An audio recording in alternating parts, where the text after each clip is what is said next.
ክርስቶስ ተንሥአ እሙታን በአቢይ ኃይል ወሥልጣን አሰሮ ለሰይጣን አጋዝኦ ለአዳም ሰላም እምይእዜሰ ኮነ ፍስሐ ወሰላም።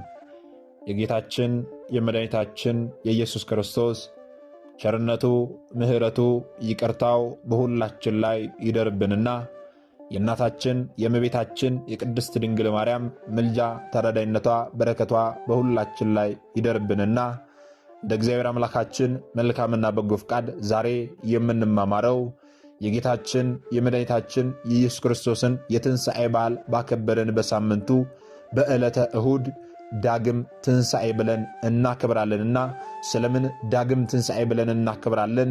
ጌታችን መድኃኒታችን ኢየሱስ ክርስቶስ ዳግም ሞቶ ተቀብሮ ሞትን ድል አድርጎ ተነሳ ማለታችን ነው ወይንስ ደግሞ ስለምን ዕለተ እሁድ ዳግም ትንሣኤ ተብላ ተጠራች የሚለውን እንደ እግዚአብሔር አምላካችን መልካምና በጎ ፍቃድ ዛሬ አጠር አድርገን እንማማራለን። እንግዲህ የሚያስተምረን እግዚአብሔር ነው፣ የሚመክረን እግዚአብሔር ነው፣ የሚገሥጸን እግዚአብሔር ነው። እርሱ በመካከላችን ተገኝቶ የጎደለውን አሟልቶ የተጣመመውን አቃንቶ በአፈ መላእክት አርሞ ያስተምረን፣ ይመክረን፣ ይገሥጸን ዘንድ የእርሱ መልካምና በጎ ፍቃዱ ይሁንልን። የእናታችን የንጽሕተ ንጹሐን የቅድስተ ቅዱሳን የቅድስት እናታችን የድንግል ማርያም ምልጃ፣ ተራዳይነቷ፣ በረከቷ ሁሉ በሁላችን ላይ ይደርብን። እንግዲህ ወደ ዛሬው ትምህርታችን ስንገባ ታዲያ ቅድስት ቤተ ክርስቲያናችን አስቀድማ ታላቁን የአብይ ጾም በ8 ሳምንታት ከፍላ በ8ቱም ሳምንታት ደግሞ በሊቁ በቅዱስ ያሬድ አማካኝነት ስያሜ ሰጥታ በዛ ስያሜ እኛ ምእመናኖቿን ስታስተምር ቆይታለች።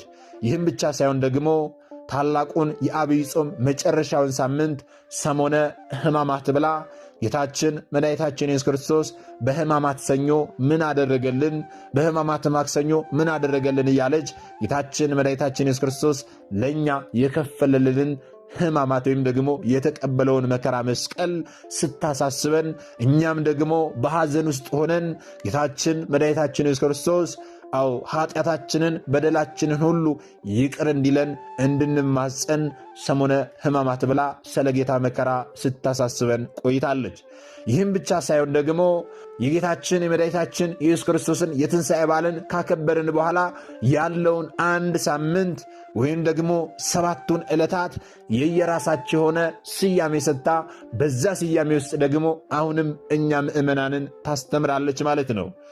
ከትንሣኤ በኋላ ያለውን የመጀመሪያውን ዕለት ሰኞን ማዕዶት ብላ ታስተምረናለች። ማክሰኞን ደግሞ ቶማስ፣ ረቡዕን ደግሞ አልዓዛር፣ ሐሙስን ደግሞ አዳም፣ ዓርብን ደግሞ ቅድስት ቤተ ክርስቲያን፣ ቅዳሜን ደግሞ ቅዱሳት አንስት፣ እሁድን ደግሞ ዳግም ትንሣኤ ብላ ታስተምረናለች ማለት ነው። እንግዲህ ይህንን ስንመለከት ደግሞ በዋናው ትንሣኤ ሳምንት የምትመጣዋ ዕለተ እሁድ ዳግም ትንሣኤ ተብላ ስለምን ተጠራች የሚለውን ልናውቅ ያስፈልጋል። በዛሬው ትምህርታችን ላይ ይህንን ነው የምንማማረው። ምክንያቱም አንዳንድ ሃይማኖት ተቋማት ሳይገባቸው ዳግም ትንሣኤ ብለን ስናክብር ጌታችን መድኃኒታችን ኢየሱስ ክርስቶስ ሞትን ድል አድርጎ ለሁለተኛ ጊዜ ከሙታን መካከል ተለይቶ ተነሳ ብለን የምናስተምር የምንናገር የሚመስላቸው ሰዎች አሉ። በዚች በእናታችን በቅድስት ተዋሕዶ ሃይማኖት ውስጥ ሆነውም ደግሞ እውነት ነው እንዴ? ለምን ዳግም ትንሣኤ ብለን እናክብራለን? አሁንም ጌታችን ዳግም ሞትን ድል አድርጎ ተነሳ ማለታችን ነው ወይንስ ደግሞ ምን ማለታችን ነው ብለው ጥያቄ የሚፈጠርባቸው ሰዎች አሉና ይህንን ማወቅ ስለሚገባ ጠራ አድርገን እንመለከታለን።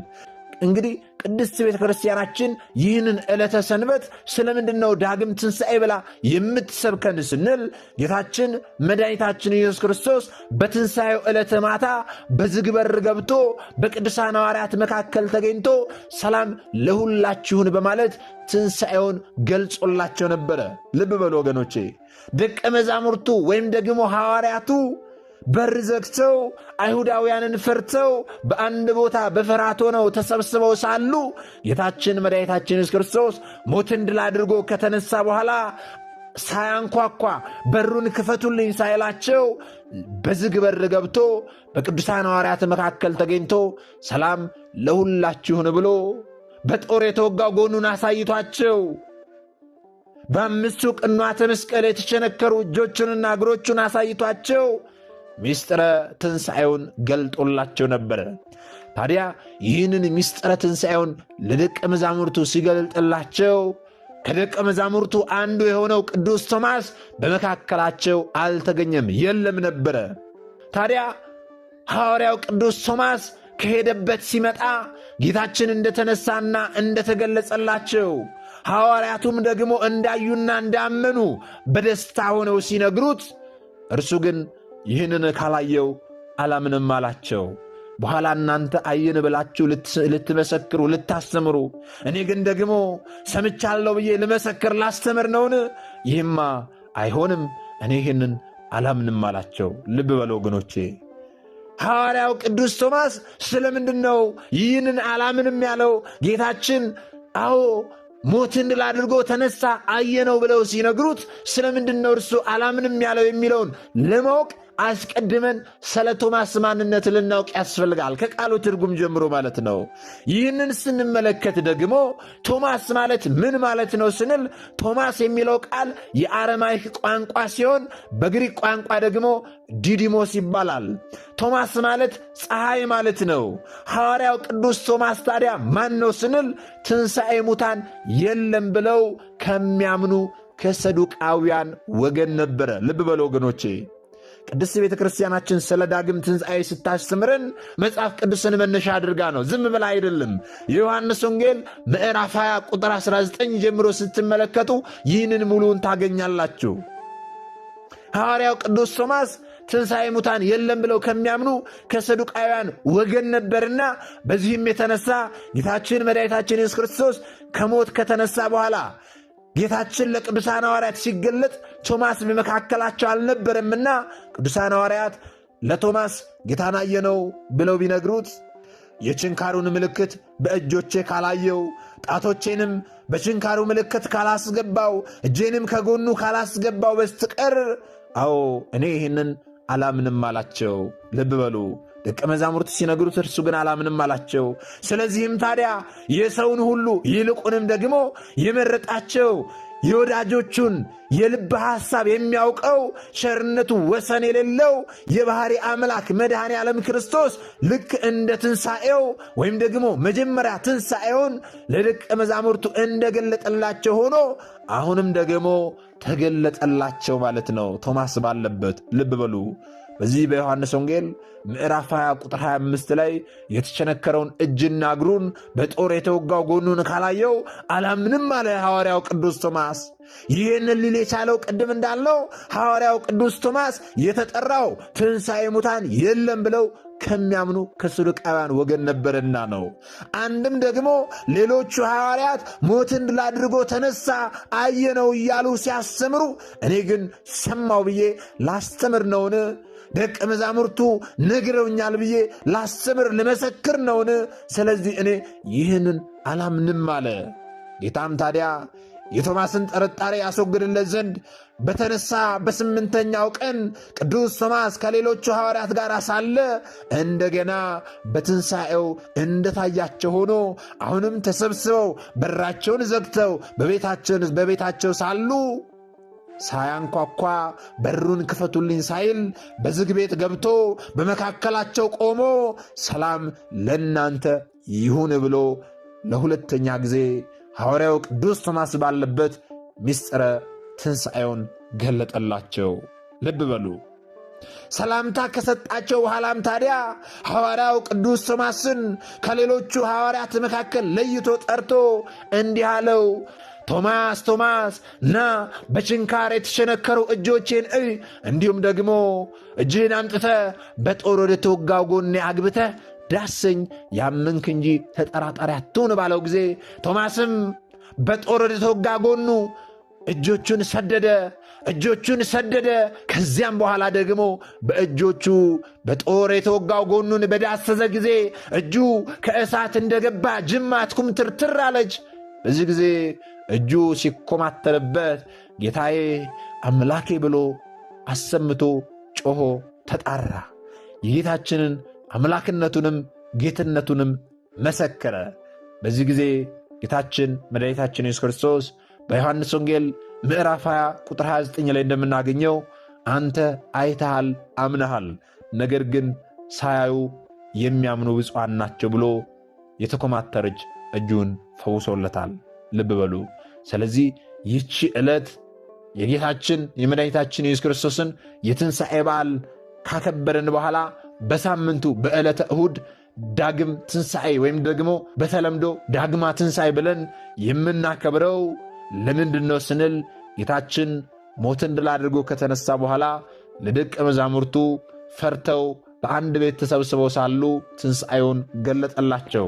በዛ ጊዜ ቶማስ አልነበረም። ስለዚህ ቶማስ ካላየው አላምንም አለ። የቶማስን ጥርጣሬ ያስወግድለት ዘንድ ደግሞ በሳምንቱ ወይም ደግሞ ይህንን ከገለጠላቸው በስምንተኛው ቀን በዮሐንስ ወንጌል ላይ ተመዝግቦ እንደምናገኘው በስምንተኛው ቀን ዳግም ሐዋርያው ቅዱስ ቶማስ ባለበት ተሰብስበው ሳሉ አሁንም መጀመሪያ እንደተገለጸላቸው ሆኖ ለሁለተኛ ጊዜ ስለተገለጸላቸው አዎ ዳግም ትንሣኤ ተብላ ተጠርታለች ወይም ደግሞ ተሰይማለች። እኛም ዳግም ትንሣኤ እያልን እናከብራለን ማለት ነው። በሌላ በኩል ደግሞ ስለምን ዳግም ትንሣኤ ስንል በአከባበር ወይም ደግሞ በስርዓት የመጀመሪያውን ትንሣኤ ስለሚመስል ነው። የትንሣኤ ዕለት የሚባለው ቃል እግዚአብሔር ሳይለወጥ ሙሉ በሙሉ በዚህ ቀን በድጋሚ ይደረሳል ማለት ነው፣ ወይም ደግሞ ይከናወናል ማለት ነው። የትንሣኤ ዕለት የሚከናወነው ስርዓት ሁሉ በዚህ በዳግም ትንሣኤ ዕለትም ይከናወናል። ለምን ስንል ደግሞ ጌታችን መድኃኒታችን ኢየሱስ ክርስቶስ ቀድሞ ለሐዋርያቱ ምስጢሩን እንደገለጸላቸው ወይም ደግሞ ትንሣኤውን እንደገለጸላቸው ሆኖ አሁንም ዳግም ስለተገለጸላቸው ማለት ነው። ልብ በሉ። ስለዚህ የሳምንቷ ዕለተ ሰንበት የትንሣኤው ምስጢር ለሁለተኛ ጊዜ ለሐዋርያት የተገለጠበት ዕለት በመሆኑ የትንሣኤው ሳምንት እሁድ ዳግም ትንሣኤ ተብሎ ይጠራል ማለት ነው። ይህንም ደግሞ የዮሐንስ ወንጌል ምዕራፍ 20 ቁጥር 19 ጀምሮ ወደ ታች ስትመለከቱ ታገኛላችሁ ማለት ነው። ስለዚህ በዚህ ዕለት ስለምን ይህንን ክብረ በዓል እንደምናከብር አጥር አድርገን ነው የተመለከትነው። እኛ የተማርነውን ደግሞ ላልተማሩ እህት ወንድሞቻችን ልናስተምር ያስፈልጋል። ምክንያቱም ብዙ ሰዎች ሰው ቅዳሴ ስላስቀደሰ ያስቀድሳሉ፣ ሰው ነጠላ ስላደረገ ያደርጋሉ፣ ሰው ጸሎት ሲያደርግ እያዩ ያደርጋሉ፣ ግን ስለምን እንደሚያደርጉ አያውቁም። ሰው ቅዳሴ ሲያስቀድስ ለምን እንደሚያስቀድስ ማወቅ አለበት። ሰው ቅዳሴ ማስቀደስ ብቻ ሳይሆን ነጠላ አድርጎ ወደ ቅድስት ቤተክርስቲያን ሲሄድ የሚያደርገው ነጠላ ስለምን እንደሚያስተምር እንደሚሰብክ ለምን ነጠላ እንደሚያደርግ ሊያውቅ ያስፈልጋል። ስለዚህ የምናደርጋትን እያንዳንዲቷን ነገር እኛ ያወቅን ሰዎች ጥቂትም ቢሆን የተማርናትን ነገር ላልተማሩት ወንድሞቻችን ልናስተምር ያስፈልጋል። ምክንያቱም ይህ መንፈሳዊ ግዴታችን ነው። እኛ የተማርነውን አስተምረን ቢሆን ኖሮ፣ እኛ ያወቅነውን አሳውቀን ቢሆን ኖሮ ማንም ሀብተ ወልድና ስመ ክርስትና ሰጥታ ማኅተብ በአንገቱ ላይ ካሰረችበት ከቅድስት ቤተ ክርስቲያን ወጥቶ ወደ ሌሎች የሃይማኖት ተቋማት ባልሄደ ባልገባ ነበረ። ነገር ግን እኔና እናንተ የተማርነውን ስለማናስተምር ያወቅነውን ስለማናሳውቅ ብዙ እህቶቻችንና ወንድሞቻችን እየሳቱ ነው ያሉትና የሳቱትንም ለመመለስ ያሉትንም ለማጽናት አሁን ላይ የተማርነውን ወደፊትም የምንማረውን የቤተ ክርስቲያናችን አስተምሮ ልናስተምር ያስፈልጋል ማለት ነው። ይህን እንድናደርግ ደግሞ እርሱ አምላካችን መድኃኒታችን ኢየሱስ ክርስቶስ ሁላችንንም ይርዳን። ምናልባት ደግሞ ዛሬ ገና ወደዚህ መንፈሳዊ ቻናል የመጣችሁ ሰዎች ካላችሁ ከዚህ በፊት የተማማርነውም ከዚህ በኋላ የምንማማረውም መንፈሳዊ አስተምሮች ወደ እናንተ እንዲደርሱ ከፈለጋችሁ ሰብስክራይብ አድርጋችሁ የደውል ምልክቱን መጫን ይኖርባችኋል። ምክንያቱም ይህ ቴክኖሎጂ ያመጣው ስርዓት ነው፣ እኔ ያልኩት አይደለም። ይህንን ካደረጋችሁ ዕለት ዕለት ከዚህ የሚለቀቁ አስተምሮች ወደ እናንተ ይደርሳሉ። ይህንን ካላደረጋችሁ ደግሞ ዛሬ እንደ አጋጣሚ አስተምሮ ሰምታችሁ ሊሆን ይችላል፣ በቀጣይ ከዚህ የሚለቀቁ አስተምሮች ወደ እናንተ አይደርሱም ማለት ነው። ስለዚህ ወደ እናንተ እንዲደርሱ ከፈለጋችሁ ሰብስክራይብ አድርጋችሁ የደውል ምልክቱን መጫን ይኖርባችኋል ማለት ነው። እግዚአብሔር አምላካችን እስካሁን ሰዓት ጠብቆ ያስተማረን የመከረን የገሰጸን የአባቶቻችን አምላክ ልዑል እግዚአብሔር ስሙ የተመሰገነ ይሁንልን። የሰማነውን በእዝነ ልቦናችን ያሳድርብን። ሰሚዎች ብቻ ሳንሆን በሰማነው ቃል 30፣ 60፣ 100 ያማረ ፍሬ አፍርተን ዛሬ የስሙ ቀዳሾች ነገ ደግሞ የመንግስት ወራሾች ያደርገን ዘንድ የእርሱ መልካምና በጎ ፈቃዱ ይሁንልን። ወስብሐት ለእግዚአብሔር ወለወላዲቱ ድንግል ወለመስቀሉ ክቡር። ይቆየን።